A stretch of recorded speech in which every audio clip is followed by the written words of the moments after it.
What up, everybody? I am your host, JP, and this is my co-host, Josh. Hey everyone. And welcome back to another episode of the FIlmBros podcast.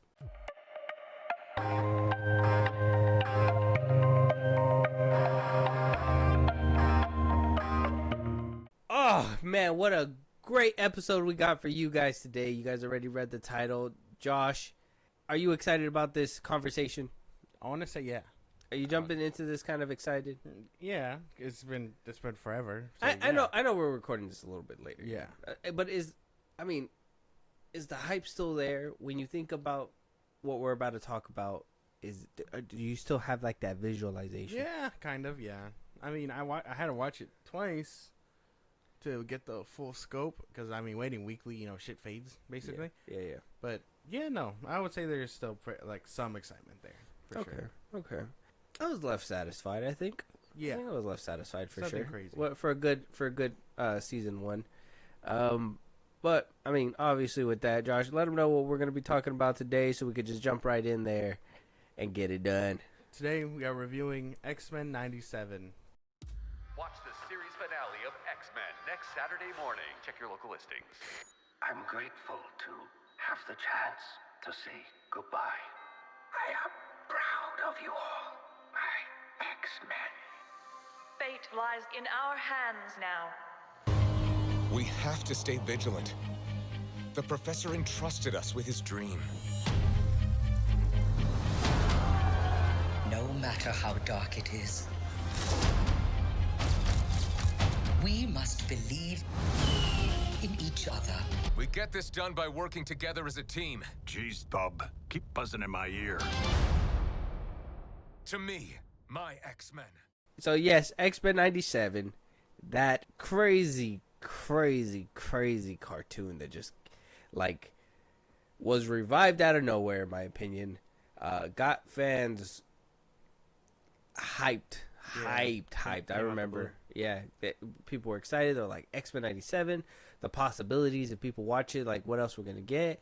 And then we got the trailer and like the first images, and we had people talking shit like the animation looks ugly and it looks gross, and the etc. And then you had other people that were like, nah, it looks good, whatever, blah blah blah. You had to wait for the show to come out. And as people were waiting for the show to come out, obviously, just we're gonna give the brief little backstory with all this. When the show was awaiting its arrival, something crazy happened. Well, the crazy thing that happened was the creator himself, Mayu de Mayo, was fired completely off the show, and is for no reason. They didn't tell us a reason. They didn't give us a reason. There probably was a reason behind closed doors. Insiders say it has something to do with an OF. Some people are saying it had something other things to do. I'm not sure. The OF thing is kind of crazy. If that's true, I'm hoping he's not doing nothing crazy on there. But if you guys are willing to take a peek to let us know, you let me know. Yeah. Josh? I'm not gonna. Oh. No. What No? the fuck? Not you? No. Okay. But you guys out there, let us know. So he was fired. It hasn't really stopped him from talking about it. People still, talk to him on Twitter. He acknowledges, I guess, the Man of Steel references that he put in the show, and acknowledges that he likes the Snyderverse or the Justice League movies over there at DC, and it really inspired him to for some of the scenes that were put into the show. And you could see there's a few homages to it, and etc. So he's very engaged with fans, even though he's not on the show anymore. But we still haven't heard a reversal either. When we heard James Gunn got fired, there was a reversal. This time around, They're just not folding. Yeah, Funny. Yeah. Still wonder why they didn't tell us. Usually you would have heard it. If it is because of an OnlyFans, that shit's insane. It has to be crazy. Yeah. It has to be something crazy. If it was something they were like, we're all just gonna keep under wraps, because if he was done wrong, if the Maya was done wrong, I feel like he would have came out and said something. Yeah, he would have done a whole Gina Carano. Yeah, Just fight the mouse. Yeah. The Krusty Krab is unfair. Plotting with his oppression. No. I forget how the whole thing goes. Yeah, me too. So I mean, that was crazy. Does this kind of put a damper in the whole season 2 thing, or No, I think season 2 will be just fine. A potential season 3 is where the problem lies. I think the MCU is gonna or the MCU. I think Marvel's gonna do exactly what happened with the MCU, and just take his idea and finish it out, and then like try to create their own thing, like basically what they did with Ant-Man and Doctor Strange and all that. Like they are obviously not above taking someone else's idea and running with it. Okay, so you think this is like a Disney ploy? Is this a conspiracy theory? This is Josh's conspiracy hour? More or less, yeah. I mean, that's what I think. I think a potential season 3 would be in trouble. But I think season 2 could be in good hands. Mm-hmm. Okay. Yeah, I heard season 2 was mapped out, so I can kind of say, yeah, maybe whatever he put down on paper is going to ride to the next season. Season 3, who knows? Season 3, who knows if that's going to be a hit or a miss. But then, I mean, who knows? Season 2 could be such shit that season 3 doesn't even happen. It happens that way sometimes. So X-Men 97 has a 99% on the tomato meter for critics and a 94% audience score. Damn. For audience. I didn't think audience score was that low. 94%? Yeah. That's not low. Well, it's not like low, but I was expecting it higher. Well, you wanted it like a 98, 99? Yeah. Like right there with critics score. I wonder why people found it bad. Let me see. Let me see if I can find some Negative reviews. negative reviews. Well, I mean, I guess you can't really find any. How crazy. Bots? No, I'm just kidding. Yeah. I don't want to push that agenda. Wow. You should be better than that. Yeah. What the hell? No. Yeah, so we got a pretty good score, I think. Do I think it deserves a score? Possibly. I don't know, but yet to be determined. I really don't know just yet because I don't know how. I was satisfied by the end of the show, but there was a few things that I was just like, is this good or is this nostalgia bait? And we'll probably get into that in a little bit. And you just to preface it as well, like, me, nostalgia bait is not something that like I'm fond of all the time. Yeah. Sometimes it's cool, sometimes it's bad. Mm. If it makes sense, it'll be okay. Like a bad example or a good example of like it not making sense.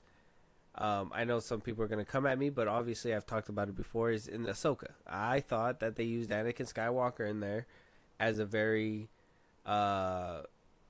very well used fucking nostalgia bait and cameo. Yeah. I'm not gonna say I didn't like it. But do I feel like it was kind of pointless and useless? Yeah, I don't think it was something that was necessary. It wasn't like Obi-Wan when they showed a flashback, you know? Yeah, it wasn't a plot-driven, I guess. But, yeah, we know how you feel about nostalgia, and, I mean, to be fair, I haven't seen the old one. I didn't grow up with the old one. So, I guess my eyes are cleaner because I don't have nostalgia, if that makes any sense. Mm-hmm. But that's about it. Yeah, I mean, I remember the old one. I never really sat around and rewatched it, but I did watch all the episodes at one point. It's been a long time since I've seen it. I've been meaning to come back to it, but I got a lot of stuff to watch on my plate that just a rewatch is not feasible right now. Yeah. And I don't want to make it one of those, some people got the slot where it's like, what it is, so you could put it on at night, and if you fall asleep, fuck it, you could just rewind it if you want to go back or something, you know what I mean? But I don't want to do that to that show, so I'll find the time to put it back in there. I was able to find time for Avatar and Korra, so I should be able to find. Well, actually, maybe I didn't because that put me behind on a lot of things to watch. So, I mean, it happens. Consequences. Yeah, it happens. Consequences. So there will be a season 2. So the show will continue to go on. We did have returning casts from the original show come back. So we had George Buza as Beast return, Cal Dodd as Wolverine, Holly Shaw as Jubilee, Ray Chase as Cyclops, Lenore Zan as Rogue, Jennifer Hale as Jean Grey, Matthew Watterson as Magneto, Allison Steele Smith as Storm, J.P. Carliac Morph. Ross McQuad as Professor X. So, okay. Well, I want to start this conversation off really quick and, just to kick off the review. I want to start with the returning characters, the returning actors. I did not enjoy hearing old voices out of these people. Yeah. I understand the voices are iconic. I understand people are gonna, remember a distinct Wolverine voice and yada yada. But voice actors are everywhere. I'm pretty sure you're gonna find something similar, if not spot on, to the voices that were portrayed in the show. Mm-hmm. And though I do like the whole, hey, come watch the show because your old actors that played them in the first time around are coming back. I also feel like this is going to kind of jump in that category where it's nostalgia bait, where they were like, yeah, you're going to get your old actors back. But we didn't necessarily need that to happen. Well, no, obviously not. I mean, what people that were around when that show was coming out are going to keep watching that show, you know what I mean? Like, if you're not big into superheroes and stuff, this show wouldn't call your name, right? Like, that's, like, basic knowledge, basically, right? Well, I mean, I guess you don't have to be a fan of all superhero things. If you're just an X-Men fan exclusively and you grew up with the show, and this is something that you would probably look at and be like, well, I really need to watch it. New fans wouldn't fall for that, though. That's what I mean. Even I thought that, like, a lot of them looked and sounded funky. And you're coming at this from a new fan's perspective, right? Yeah.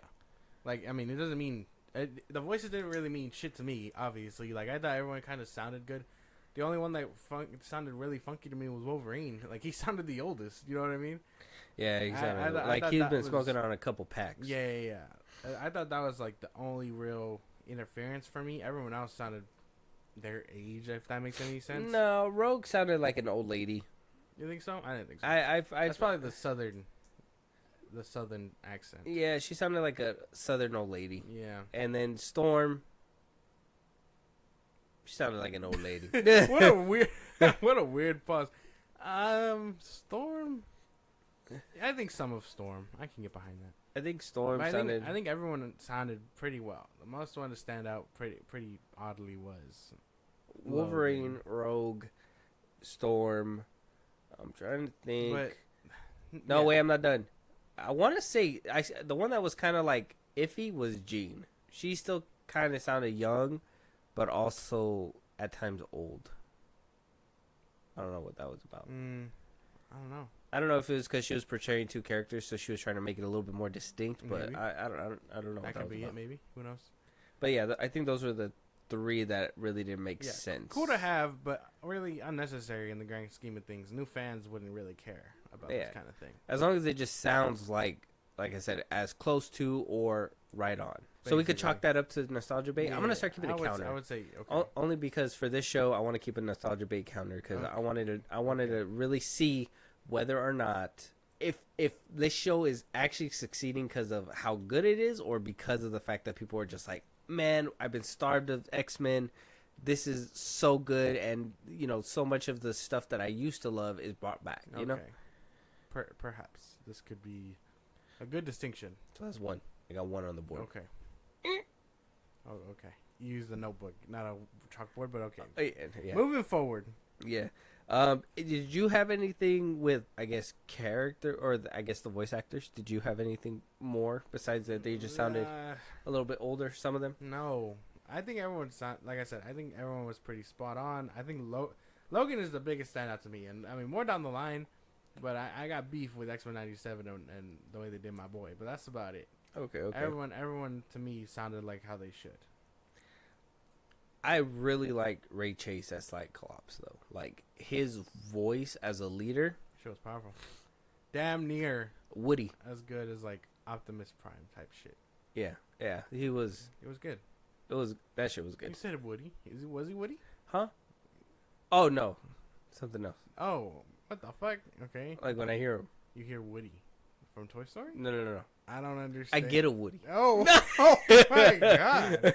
I didn't know I had to spell it out for you. I didn't know. I thought you were gonna get it. You No, didn't get it. I thought you were talking about. You're Toy like, Story, what? man. What? Buzz Lightyear? Yeah, what the fuck? You're like, Randomized- isn't that Tom Hanks or whatever? Yeah. No, Tom Hanks is Okay. Buzz. Anyway, Was Tom it- Hanks is Woody, not Buzz. Alan. Oh, Tim Allen. Tim Allen. Yeah. Okay. Glad we cleared that up. Okay. How do we? Well, to jump back into this, so let's talk about characters then. Yes. I guess it's the only natural way that we can go, and maybe you could, bring up the whole Wolverine thing you were gonna bring up a second ago. Character-wise, like I said, we had the whole team back: Wolverine, Beast, Jubilee, Cyclops, Jean, Rogue, Magneto, Storm, Professor X, Morph. Like we had a roster, and I think everybody got to shine except for basically Morph in this show. And Wolverine. Morph and Wolverine. I guess if you're talking character arcs or whatever. Yeah. But I mean, Morph had the ability to get into like show off like cameos and characters and stuff like that we didn't really see in the show. So he had a lot of cooler moments, but nothing really for his character. So I can understand that was weak. But Wolverine, I thought he was really pushed to the side here. I know a lot of people were like, oh, he had 20 years of on-screenness and whatnot, and I'm like, I don't care. Like, yeah, obviously, he was more popular, but there's a reason for that. I don't like that they sidelined him or anything like that. I mean, yeah, he had a few cool action scenes, but half the time he was getting thrown around like nothing, and I don't know. I wasn't really fucking with that. Well, not even that, but even his voice acting. It's like they knew he sounded old, and so they just didn't want him. Sidelined him. Yeah, That's even crazier.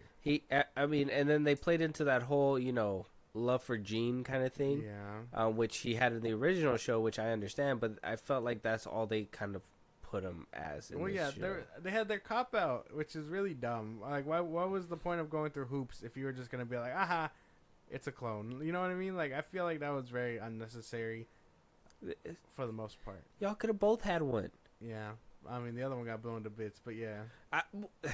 Before that one got blown to bits. Like, she wouldn't have never been there if they would have been like, you know what, you get one, I get one. We dogs now. Yeah, but no.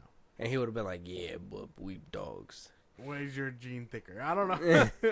But that's the way I felt about Wolverine, at least. Because, I mean, I happen to like his character and things like that, but him and Morph. I think Morph had cool scenes, so I guess he gets a pass. And Wolverine had, like, basically the one scene where he's fighting the Sentinels, and that's about it. And then the next episode, he's completely obliterated. He gets his fucking spine ripped out, and then he's out of commission for the whole damn, like, season finale. Way to give a spoiler, man. No, I'm playing. Yeah, spoilers. It's been out for like a month already. Spoilers, guys. Spoilers. Yeah, they did kind of sideline him. They did kind of put him on the back burner. I would say Morph and Wolverine for sure. The rest of them, I mean, they all had character development. Cyclops did. Jean, Jubilee had one. Her little arc. Crazy. Sunspot had a little arc too. Yeah. I mean, everybody basically had their own little things going on. Magneto had like the biggest arc of them all, which was crazy. I like the way that came full circle for the end for basically the whole season, and then at the end of this, and at the end, it's basically like, okay, they're basically supposed to be on the same page now, depending on where season 2 goes. Yeah, but yeah, no, everyone seemed to get their fair share, even Jubilee, and I thought she wasn't deserving that shit, and I feel like if anyone should have gotten the shaft, should have been her. I think so too, but I really enjoyed that they dedicated a whole episode and stuff to her. I thought she was pretty cool. In this show, not gonna lie. And just to kind of get the episodes out of the way so we can know what episodes we're talking about as we go down. Well, season 1, right? And I already hate this first one, but I gotta say it anyways. But season 1, episode 1 is called "To Me, My X-Men." Here we are reintroduced to the X-Men: Wolverine, Jubilee, Beast, Cyclops, Rogue, Storm, Morph. They basically show off all their skills in this episode. It's not really too much. It's basically a reintroduction episode for sure. But also letting people know, like, hey, we still got a lot going on in these next upcoming episodes. Episode 2 was called Mutant Liberation Begins. Magneto, at the end of episode 1, was found to be, I guess, Xavier's successor. Yeah. So, in episode 2, everybody's struggling with that. He's basically saying, well, we're going to do it Charles's way because this is what he wanted, and decides to lead the X-Men, not in a vengeful tirade, but in the way that Professor X would have wanted him to. Exactly. So, we get that episode. That's not the one where Storm loses her powers, right? It is. Second one? Yeah, the second one? Yeah, she loses her powers. At the end of the episode, she loses her powers. Yeah, and Magneto is basically proven by the humans that Charles's way is not the right way because look, they tried to kill them all while they were trying to do it the right way. They'd rather see them powerless at humans' feet versus like as their own people. Yeah, exactly. So after that, we move on to episode 3, Fire Made Flesh. This is when we find out that another villain in the show is Mr. Sinister. Yeah. He has made a secondary gene. We talked about that a little bit earlier. And he's basically trying to... What is he trying to do in this episode? in this one, at the end of episode 2, we find out that we're presented with Jean as a clone or whatever. Mm-hmm. And in this one, basically the Jean that they've known, the one that's supposed to be having Cable at the time, is the clone. So she becomes Madeline Pryor. Jean is back as Jean, basically. In this one, Mr. Sinister's plan is to kidnap their baby, which, I mean, he forced them together because he's supposed to be a genetically enhanced baby or something like that, like a superior host. And so his whole plan is to kidnap that baby, put him through tests, and see what makes him tick. The X-Men stop him. They stop Madeline Pryor. And then they have to send Cable off into the future because he has a disease. Yeah, that he needs to get rid of. Yes. And the only way to do it is in the future. Yeah, him and Bishop go into the future. Scott and Jean say bye. Or Scott and Madeline Pryor, sorry. Scott and Madeline say bye. And they're like, we gotta move forward. I think in this one also, Storm leaves to find out who she really is without her powers. Exactly, yeah. And then, move to episode 4, Jubilee. It says, Montendo / Life and Death Part 1. This is the one that you said was kind of boring. This is Jubilee's episode. Yeah, I thought it was boring. I kind of enjoyed it. You see Jubilee basically, her and her friendship with Sunspot is basically growing. They're inside of a video game trying to make it out. There was a couple questionable things, but overall I did like that Jubilee's character got this kind of development because I don't think she got this kind of a development back in the other show. So it was nice that we're getting some kind of like front and centerness. Yeah. And then we also got to see a more experienced Jubilee down, I guess, if she were to hone her skills or whatever in this episode too. And then we moved to episode 5 called Remember It. Basically, this is the one that made everybody cry. Magneto's showing that, hey, okay, we're going to forgive you guys for what happened at the court. We're going to move forward. We're going to build up Genosha. We're going to let our mutants flourish here. Next thing you know, airstrike tumbles everything, and Magneto's like, what the fuck again? And he had to do what he had to do. By the end of it, spoiler alert, we did see the death of Gambit. He did not make it. He died in the most heroic way. Real trooper, real soldier. I salute him. He did the damn best. Yes. Damn darndest best. And then you got that very hard line at the very end where she's like, I can finally feel you or touch you or whatever the hell she said. Tough. It was a tough watch. But this was a good one. They wanted to join the UN, and it just didn't work out. And Magneto seemingly dies in this one too, right? We thought that he died as well. In episode 6, Life and Death Part 2. This is the one where basically they kind of build up on Part 1. I forgot to mention that Charles was shown to be alive in Part 1. In Part 2, they're showing you a little bit more where he's been. He's been on an alien planet, off-world. So he's trying to return, but then also Storm meets, what's his name? Who's the... Forger? Forge. Forge meets Forge, and he says, I can get your powers back. And she's like, bet. Show me. And, you know, they have a little bit of moment, a little bit of friction, whatever. And then we move on to episode 7 called Bright Eyes. Rogues in this one. Like I said, there's a lot of arcs. There's way more detail. I'm just giving you guys the face value, whatever I remember from the episode. So, episode 7, Bright Eyes. Rogue's on a rampage. She's mad because Gambit's dead. And Magneto, according to her, in front of her. Honestly, in front of her eyes twice. She was tough. Yeah. We get to see Captain America in this one, which was crazy. Yeah. Who would have thought that was going to happen? No one. And so she's trying to find Bolivar Trask. She stopped and trying to, you know, people are trying to speak reason to her. Captain America is trying to speak reason. We're basically revealed that she finds Trask, and they were working on a new form of Sentinel where it's human and robot, basically. Yeah, and we find out it's that guy. Yeah. We find out it's Trask, and it's we find out that Sebastian Shaw. Yeah, we find out it's Bastion, and basically he's the one that helped Trask get these Sentinels up, and he can manipulate technology. Yeah, and we find out Magneto's alive. Magneto is alive here. Yeah. And then we move on to the big grand 3-part finale, which was crazy. Tolerance is Extinction Part 1. The X-Men must unite to face a new threat. Basically, Bastion over there is teaming up with Mr. Sinister, and they're trying to destroy everything. Mutants and humans alike. They're trying to destroy mutants. That's like their big thing. Yeah. Turns out Bastion is taking more control than what we thought. He's not just working for Trask. He's in charge of Trask. He's doing everything. Him and Sinister, yeah. Sinister's basically his lapdog, though. Yeah. And then, you know, we get some cool scenes. We see that, you know, he basically infected his whole town with the technology, and now they turn into these mutant killers whenever they see one. Yeah.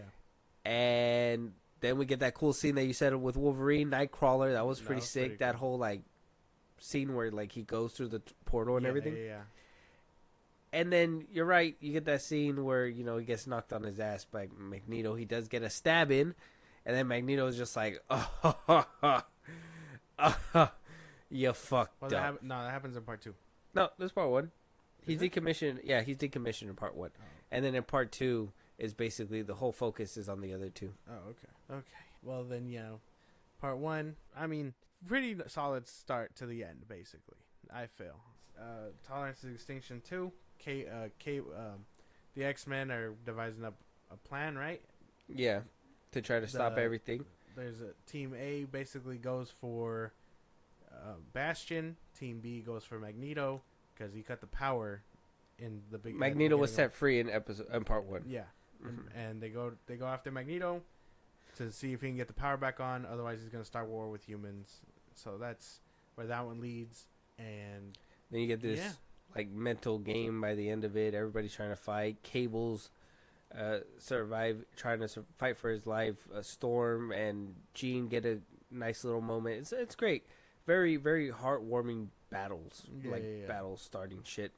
And then we move on to Part 3 where, you know, we open up Magneto and Patrick Stewart. I was going to say Patrick Stewart. Magneto and Professor X basically at odds with each other. You find out that, you know, Xavier's back. Magneto's like, well, what the fuck are you doing here? You're supposed to be letting me handle this. And Charles is like, once again, if you don't stop, I'm going to have to stop you.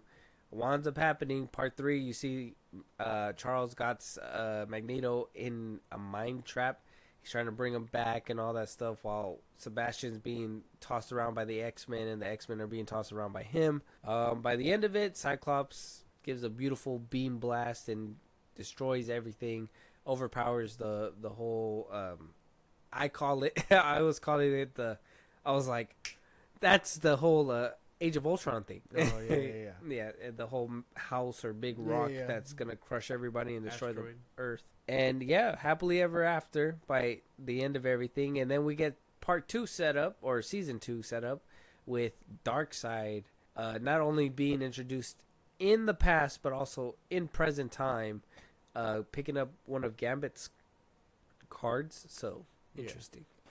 So yeah, that's the X-Men are sent all across time, basically. yeah. I have a theory for that, but we'll probably get around to that in a little bit. So next, what do we think about? Obviously, I don't think it was like a world building aspect because it was more of a bringing that world that was made back in the 80s and trying to bring it up to modern times. Yeah. How'd you feel they did with that? And did you feel like it worked? I thought it worked. I mean, it had a lot of things to do, animation wise. Like the animation here couldn't be dull for a second. And while I do think it looked funky in some scenes where they were just basically talking, I think most of it shined when their powers were being used. So I think that was very interesting enough to keep people along, as long as there was something tangible like that to keep people like, oh shit, that was fucking cool, flashy colors and whatnot. Mm-hmm. But other than that, I would say yeah, they pretty much adapted it. The story deals with a lot of like segregation and racial problems. That's always the metaphor with the X-Men and stuff. So I thought that was interesting to see. And as far as like world building goes in the show, I like that they also showed a lot of other heroes other than Captain America. Like they had a good handful of cameos, like Cloak and Dagger, Daredevil. They showed Spider-Man at one point. They showed Spider-Man twice in costume and as Peter Parker. That was pretty cool. The Silver Samurai, Iron Man was there watching the president with Captain America. That was cool. Like there was a good handful of heroes that they didn't really skimp out on, which I thought was nice. Yeah, just to show that the world has more heroes than just the X-Men. Mm-hmm. And Why are we letting them run amok? What? Who? The other heroes. Oh, what the hell? Yeah. Because they got the rights. Like Rogue's wreaking havoc and like you send Captain Rogers? Like Rogue's destroying shit and you send Rogers? Oh, I mean, he wasn't there to stop Rogue. He was looking for Trask also. That's what he says. I don't think... I don't think you send Captain America to stop Rogue. I don't think that's the move. Just saying. A lot of people had a problem with that, though, where he was the president's lapdog, basically. Yeah. Where he was just like, oh, I'm here on behalf on orders and stuff. And everyone was like, when are they going to stop treating him like this? Wasn't that what he is? I don't think so. I mean, isn't he, like, obviously an agent of, like, himself, but doesn't he also work for America? Isn't that, like, his thing? Isn't he, like, I'm going to listen to the orders and everything because that's who I was made to be, and then I'm going to also disobey certain orders if I don't align with them kind of thing? I don't think so. I don't think he follows America's orders. Mm-hmm. I think it's a lot of, like, when people say Superman's supposed to be working for the president and stuff. Like, I don't think that is something that happens. It's just who they call when they need someone, when they need their help, basically. But I don't think it's, like, working under them officially. Well, I mean, in Captain America 2, he was going on stealth missions. Well, yeah, for S.H.I.E.L.D. He was taking orders. Yeah, for S.H.I.E.L.D., not the president. Where is the orders coming from, sir? Not the president. You don't think the president has a hand in any of this? No, the S.H.I.E.L.D. was meant to be, like, a hidden organization. What about Civil War? What about Civil War? He totally disrespected the president. I mean, doesn't that help? What? They're like, sign this paper, and he was like, no, thank you. Well, the United Nations isn't just the president. The president's involved. What? I mean, touche. not really. Come on. That's a touche moment, man. No, I don't think so. What do you mean the president's not involved in any of that? He didn't disobey president orders. He disobeyed the Accords, which is the law that is coming from where? The United Nations. The president. It's not just the president. It's everybody. Oh. So it's not just him, but it's a bunch of other people. Yeah. Okay. And I mean, but he's involved. I mean, is it really an order? Like, is he involved? Who? The president. Oh yeah. Okay then, I win. Checkmate. Yeah, but is it an order by the president if it's like directly at you when he's talking to you know what I mean? Does that make any sense? So how do we know in the show that he was directly directed by the president? Well, I'm assuming by him. I think he says that he was under there by president's orders and stuff, and then I mean he's the one protecting his ass during the whole Genosha thing, or not Genosha, but by the end when we see him with Iron Man. Well, Iron Man was there too. I don't know what was up with that. He didn't even say anything. He stood there like a dummy. Yeah, he's like, can't see shit out of this thing. Yeah, no, Magneto cut the power. He's stuck in there. He EMP'd me too. So were those heroes world building or was it nostalgia bait? Cloak and Dagger, Spider-Man, all them. Because they could have picked any other Spider-Man, but they picked that Spider-Man. I'm gonna make the argument for nostalgia bait because they could have picked any other Spider-Man, but they picked that Spider-Man in particular. Well, I mean, it's both, right? Like, it's good to see that they're all kicking out there, but it also isn't affecting just the X-Men. It's affecting all these heroes that were involved in the show. But yeah, but back then, I don't remember them crossing over. They crossed over. All of them did, yeah. They had crossovers? Yes. Yeah. Spider-Man worked with the X-Men. He worked with with Iron Man and stuff. Like, there's a bunch of arcs in that show, and I've seen that one, so you know. Like, I ain't bullshitting. Okay, I believe you. So not nostalgia bait? No. I think those were more Easter eggs to be like, oh hey, these characters are kicking. Like Silver Samurai and like Cloak and Dagger and shit like that. Like I don't know if we've ever seen them prior. Or I've seen them in the Hulu show. Well, yeah, but I mean like in those cartoons, I don't think I've ever seen them. Oh yeah. But I mean, we know Captain America was kicking. We know Iron Man was kicking. We like the Black Panther. Black Panther was interesting because it wasn't T'Challa, it was T'Chaka. It was the 80s. Yeah. Daredevil, we know Daredevil was canon to that universe too. So I don't think it's nostalgia bait. I think they were just normal Easter eggs. Okay. What about? Yeah, I think that's all the characters. Animation was cool though. Mm-hmm. I was one that was skeptical. I do still kind of think it's not the. I don't think it's the best when you're just watching the show, but it's great during the action. That's what I'm saying. That's what I say. Yeah. Yeah. Yeah. Like watching them talk. It's a lot of. Like the framework looks weird, and I don't know anything about animation, but I know when it's hard on the eyes versus when it's not. And so basically, I think when it's fighting and shit like that, it helps versus watching them just talk. It feels like you're kind of watching like an animated comic book. Yeah. And kind of to touch up on the world building too, and this is something that like I think is nostalgia bait too. Is I understand it's set in the 80s. I get that. I'm not saying that I don't understand that. But why is it that we still have shitty 80s dialogue? Like, why couldn't we get, like... Because I felt like the dialogue wasn't that good in this one. But I feel like a lot of the stuff that they put in this show was a lot of the way that they would put it when, you know, an 80s show was put out. They would, like, completely build up certain things and amp it up with all these words and mumbo jumbos. And though they sound cool, I'm not even saying that, you know, like, it sounds like, I guess, not cool. It's just so much talking for what? Because they got to give space between the action. I think that's kind of funny. Yeah.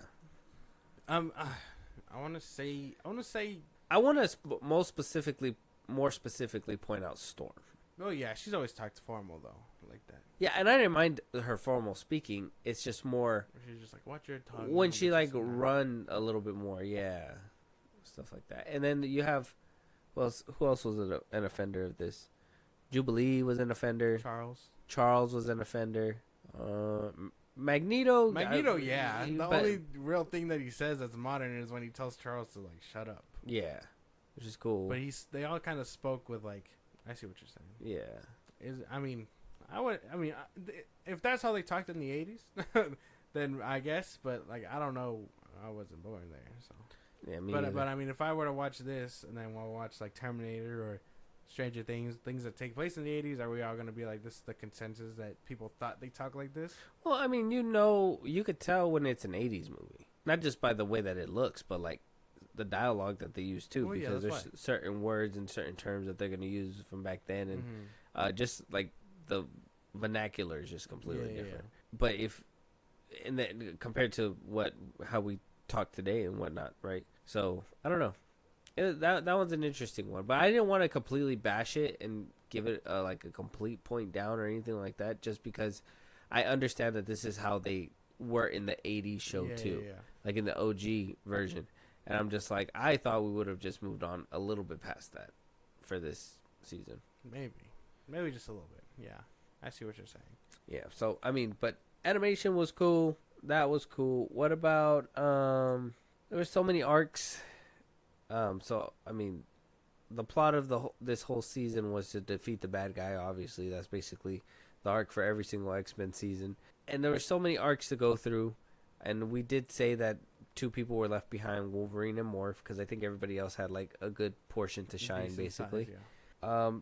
So I mean, I would say to kind of scale it for me, and you guys can let me know if I should do it a different way. But the way I'm gonna scale it in my mind with this one is that we had about what 7 main characters, 8 main characters, right? Yeah, just about, yeah. About there, and 2 of them really didn't get to see the limelight out of everybody. 2 or 3, give or take. No, I mean there was Beast also. Well, I feel like Beast got a little bit, like, it wasn't crazy, but it was more than Wolverine and Morph. Okay. So I mean, I that's why I give or take Beast, and I would say give or take what's her name? Give or take I'm thinking about, I guess Jean, the original Jean, because I don't think she really got a lot of time to shine until the very last episode. But even then, she got a whole episode kind of. Well, I mean, so. she was dealing with all her stuff throughout the show. Yeah. So, arguably, I would say out of like that measurement, I would say they did a pretty good job. 8 people, 2 or 3, not really getting great arcs out of the plot. Yeah. I would say it's not too bad. Right? Nah, no. You still got crazy. a fulfilling arcs from other ones. Like Magneto, he was fulfilling. Charles coming back, even though I was like, it wasn't necessary. I thought, the death of him could have been cool if they would have stayed on it. But, him coming back was nice. And him getting the little bit of arc and closure for himself there. Jubilee, Sunspot, like I said. Cyclops. Like, he was going through a bunch of trauma. Even in the last episode where like he was... He had son issues. Yeah, he was basically saying bye to, to Cable and shit. Like, that shit was hard hitting. So, I would say they did a decent job. Yeah. Well, yeah. I mean, they can't focus everybody. Some people gotta bite the dust. It's just unfortunate that one of my favorites did. That's it. That's all I really feel about it. Wolverine? Yeah. I mean, Beast, Morph, and all that. And Wolverine, I mean, cool. Nightcrawler came in mid-season. He didn't really have anything to do. Yeah, I think he was just there to help. Yeah. He taking Gambit's spot. That's what they said. He's taking Gambit's spot. Basically. They lost the character. Time to put somebody else in. So, I mean, cool stuff. Nothing crazy. I hope season 2 we get to shine on the ones that I guess didn't really get much this season. Maybe Wolverine recovering from that absolute wreck that he fucking went through. Yeah, a lot of people were saying that apparently him losing his claws makes him like powerful or whatever. I don't know. Wait, does that mean he lost all his claws? No, he lost his adamantium. Sorry. Oh, he just took all the adamantium out of him? Ripped his spine out of him, yeah. It's crazy. That is very crazy. That image at the end of the episode was wild. Very crazy. I was like I knew it was getting serious when we saw Gambit and everything in the Genosha episode where like shit was just completely people were getting obliterated. But then when I seen that happen, I was like, damn.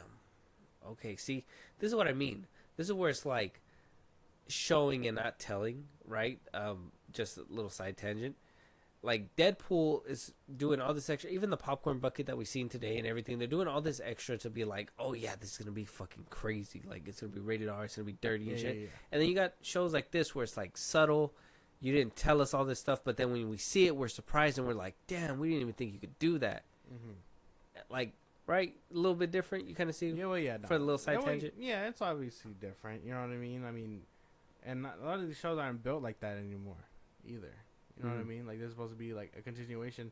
And I don't know if people are showing their kids this. I mean, it is pretty heavy stuff. You know, all the, what do you call them? Allegories toward racism and discrimination and whatnot. So, I mean, if you're showing your kids this for pretty colors and stuff, cool to you.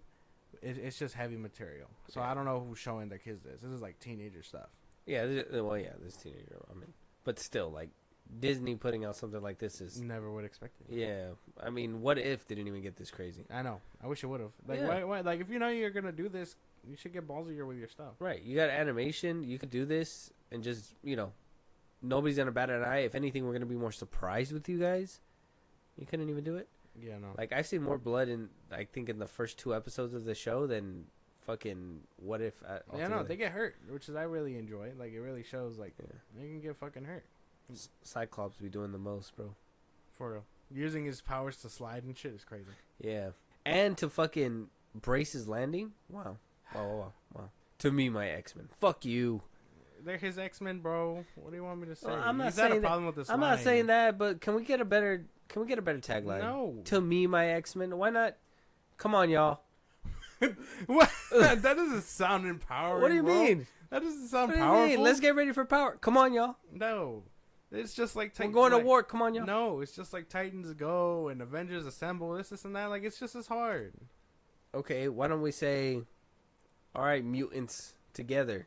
Mutants is meant to be derogatory. That's crazy. Oh, what it is? Yeah. Why? They call each other mutants. Well, yeah, amongst each other, but it's like What the? Magneto literally said mutant kind. Mutant and I'm proud. That's what they say. well, yeah. But if they're mutants, they can say it, and if they're not mutants, they can't say that. You don't do this to me. These are fictional characters. They in the show. say that derogatorily. Derogatorily. I'm mutant today. Anyways, yeah, no. To me, my X-Men got to change. For season 2, that got to change. It's a cool tagline. It's so dumb, so dumb, so 80s. You don't outgrow superhero like ensembles like that. No. Avengers Assemble, Yeah, that's cool. Titans Go. Yeah. What does Justice League say? I don't know if they say anything like that. I think Superman just says together. I don't know. I think he's just like together. That's it. I don't know. I think they're the ones that are like, come on, yo. Batman, get his ass. Like, I don't know. Superman, throw them hands. But, like, I don't know. That's like, To me, my X-Men, nah. yeah, bro. Yeah, it's cool. Come together. That's something like that, right? No. That Wolverine just starts singing. This goes, no. Come together. His old ass. You know what I mean? He's probably going to pull something out of, like, the 18th century. Like, well, back when I was born. I'm like, the 1800s? Goddamn. Anyways, but yeah, there got to be a better tagline. We could come up with something better. Nah, man. What would you want to? Sauce. You know what doesn't have sauce? The fact that Scott looks like a condom. And the last episodes Yeah. in they the were suit, like, they were like, let's give this man a good ass upgrade, and then they made him look like a condom. they put him in a fucking Jimmy. I thought that was very weird. Like, That's his comic accurate suit. I don't give a fuck. If you have a problem with the comic accurate line, First I of have a all, problem you're with worried the suit. about him looking like a condom. I'm still worried about him wearing underwear. What? Yeah. I was looking at this whole show. I was like, the ugliest thing that I see is all these men wearing underwear, bro. Oh yeah. Like that Wolverine still has his underwear. It's like, why? Grow up. Learn how to put your chonies on right, fellas. Basically, huh? I feel like Superman just did it, doing it like super fast, and everybody was like, "This is cool." I guess. Yeah. I don't know. Put your chonies inside your pants. Chonies is underwear for anybody that didn't know. So here we are, the climactic part, Yeah. the best part of the conversation, the fight scenes. What did you think about the fight scenes, and which was your favorite? I liked all these fight scenes. I think all of them had a purpose and were all very story driven. Boo! What do you mean? What? I said your favorite. Well, you want a whole like thing first, man. You what the fuck? Yeah. You don't want to just eat the steak. You gotta eat your veggies too. Oh fuck! No, just go for the steak. No, but I enjoyed all of them basically. And if I had a favorite, it has to. I think it's either. Damn, there's a lot of good ones. I won't even lie. Well, I think the Wolverine and Nightcrawler one was cool. It has to be that one, or it has to be the team versus Bastion, like at the final episode. Like seeing all of them finally like use their abilities against like one common guy. Mm-hmm. That was cool. I like every single scene that Rogue let loose. Oh yeah, that was Every single like when she was going she was to the like first one to go after Bastion. yeah That was when fucking she raw. was like destroying facilities and everything, like all those scenes were just crazy. Yeah.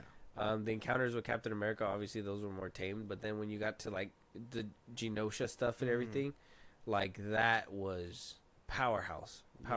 And like I know people were pointing it out all week, but like the Fox movies didn't do her justice. Like I mean, no. I think I asked you before. Did you like in the movies that they kind of made her just somebody who sucks the life out of people and that's it? Oh yeah, no. Well, she takes the powers, but yeah. but she'll never get to the point of like Yeah.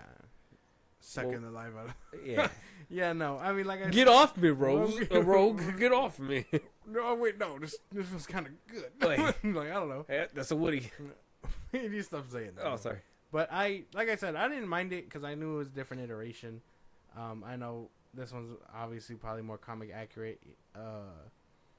But no, it doesn't bother me. In the live action movies that she basically kills people, nah, it didn't bother me. Because it does kind of suck to see like what she can do, and that they kind of just reduced her in the movies. I mean, a lot of the movies. And if anything, they had her in the first one, and they really significantly put her in the back burner in the second one, and then just completely, they're like, you're losing your powers in the third one. A lot of those movies did underutilize characters, though. So yeah, so I do think that, like I said before, the animation was well done for the fight scenes. Well done, so great. I couldn't stop looking. I would revisit the show just for the fight scenes. 100%. YouTube. Well, yeah, but I think the fight scenes where Rogue was going loose. An honorable mention would probably be the beginning, the very first fight scene with what do you call it? Where they are fighting the normal Sentinels, and then Scott is just like show them the forecast. Like that shit was raw. Oh yeah, Storm just fucking obliterated everybody. Yeah. And then she got tagged up at the end. They send Logan flying. I thought that I'll never fucking find that shit not funny. Yeah. They send his ass away, and they take his head off, and I'm assuming he just falls somewhere off camera. Yeah. Like I think that shit's hilarious. I liked it in X2 when he did that in the training facility, and then like he just kind of pops up in the backside of the head, and I'm just like, oh, that's cool. Exactly. Yeah. So those fight scenes were pretty immaculate. I mean, everything else was pretty much spot on. I don't really see anything too crazy. So I mean, nostalgia meter, give or take, I got like 3 bars. Give or take. Yeah. What was it? The cameos and what else? It was the cameos, the dialogue, and then the dialogue, and then for the third one, I know you said no earlier, but I'm teetering. What the hell? It doesn't count, man. Why not? What do you mean? Why not? I told you why. No, they're just cameos, bro. They're just cameos. Like I don't think there's any bait in there. Because I mean, it's not like they were like, oh, well, check out these people. They're in here. Okay, halfway. Okay, half a point. Because I mean, half a point. If they would have kept it at Cloak and Dagger and Daredevil and like other characters that we really didn't see before and kept Spider-Man out, maybe in that brief one was fine. Like when he did the little flip and he was like, whoa. But to bring back him and Mary Jane, I was like, that got to be something. Yeah, I was gonna say that. Yeah, like I'll give you that one because that basically solves the mystery of the final season of that show, where it's like she got trapped in the multiverse and he found her. So I can give you half. Maybe half. Yeah. So 2.5. What? 1.5. 2.5. Oh yeah. Dialogue and voice acting. Yeah. 2.5 points for what's that? Was that out of 5? Out of basically 5, yeah.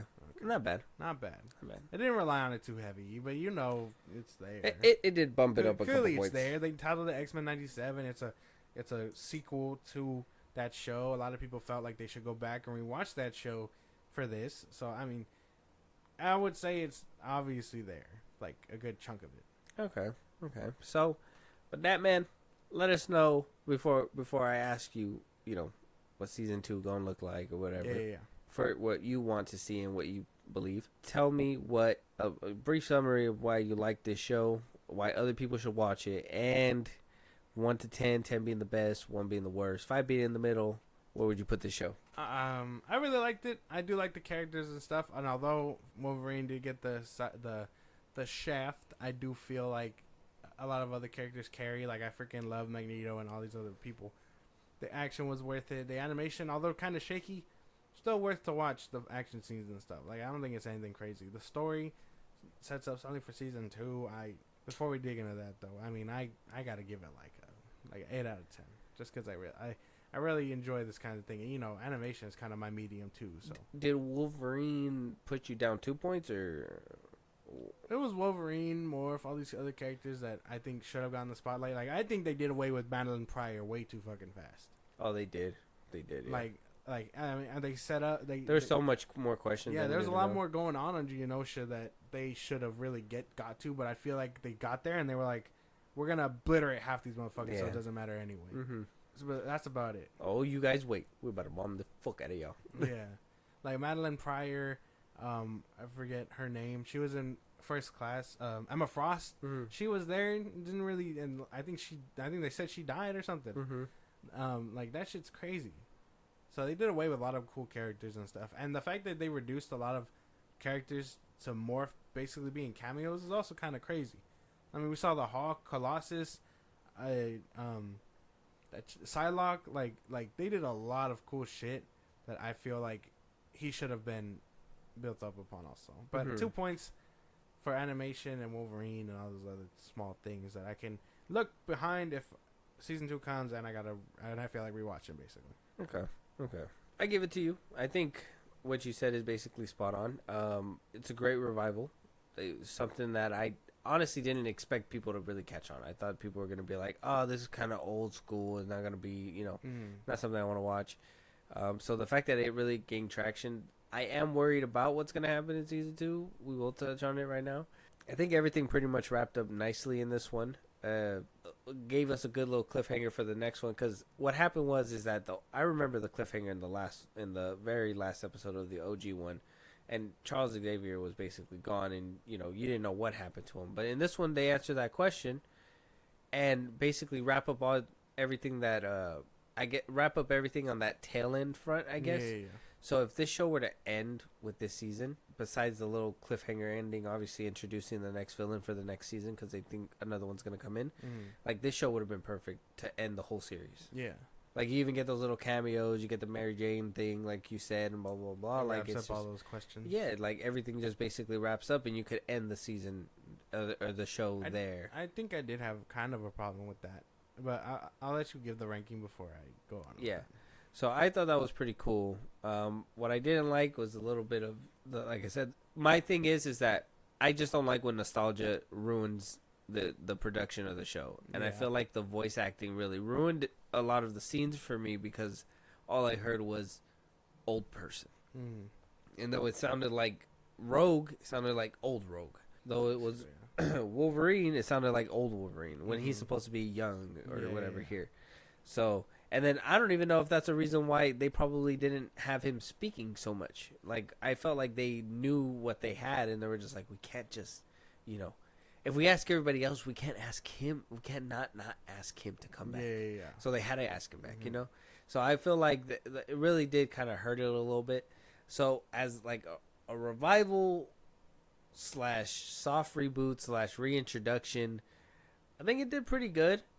I will give it a point underneath you with a 7, only because though I love the action, the animation needs to be worked on a little bit more in my opinion. Though I liked it for what it was.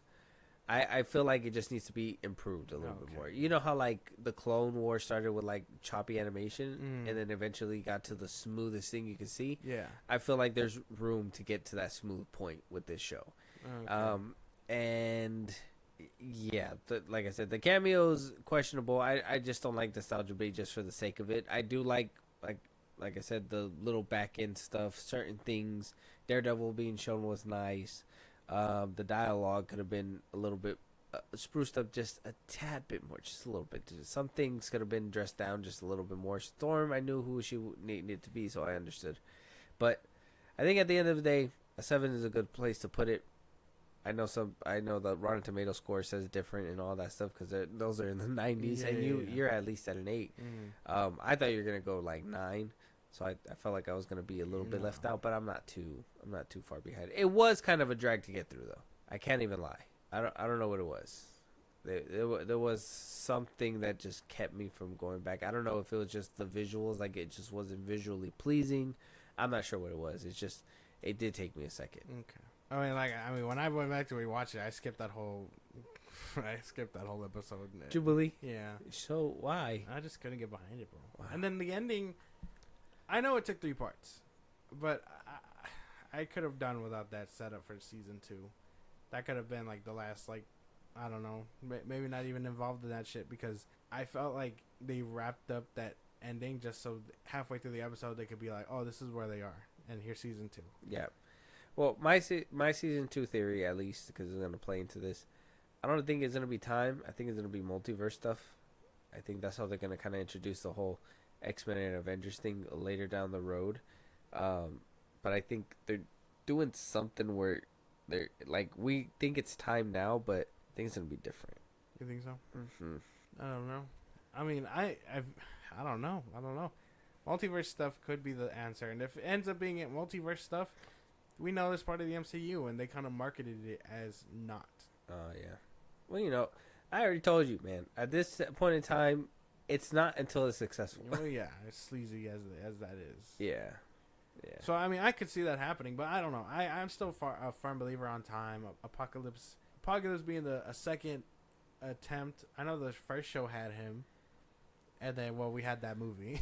Yeah. The movie. So this is like a third that people actually enjoy. Yeah. I heard a lot of people didn't like it. It's got to be racist. But I know some that people have. So there's people that I've seen speak highly about it. It's great. I didn't know. Mm-hmm. It's crazy. Yeah, so this is gonna be the third time we see him. A lot of people were saying that Gambit might be the Horseman of Death. That could be interesting to see. That would be cool. I do hope season 2 gives us more Wolverine.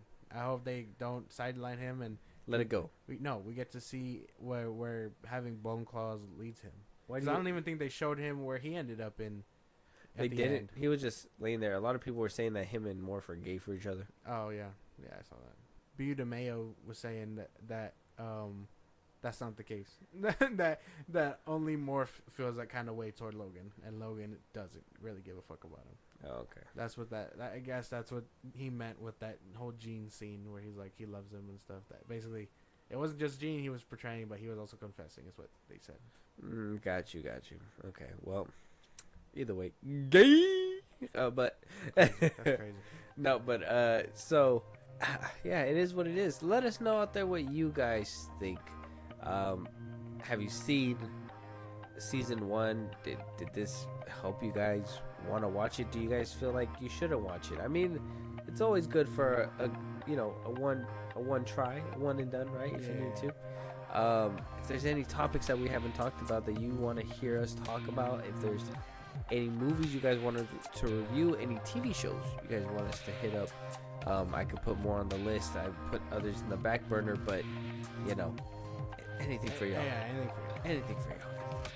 If you guys want to collab one of these days, to hear your voice, talk to us in person, just so we can get these debates handled right, let us know at the socials. Josh is going to give you guys right now. Twitter, TikTok, Instagram at FIlmBros Podcast. We're posting episodes up. You can hit us up there for any news or movies you want us to cover. You can support us in a big way by sprouting links and bottles I just gave you. It's like a Patreon. You subscribe, you help the show grow.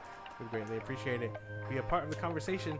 Twitch at FIlmBros Podcast. Listen to us anywhere you get your podcast at FIlmBros Podcast, Spotify, YouTube Music, Apple Podcast. And when it's all said and done, subscribe to our YouTube at FIlmBros Podcast. Yeah, and with that being said, we'll talk to you guys on the next one. Talk to you guys later.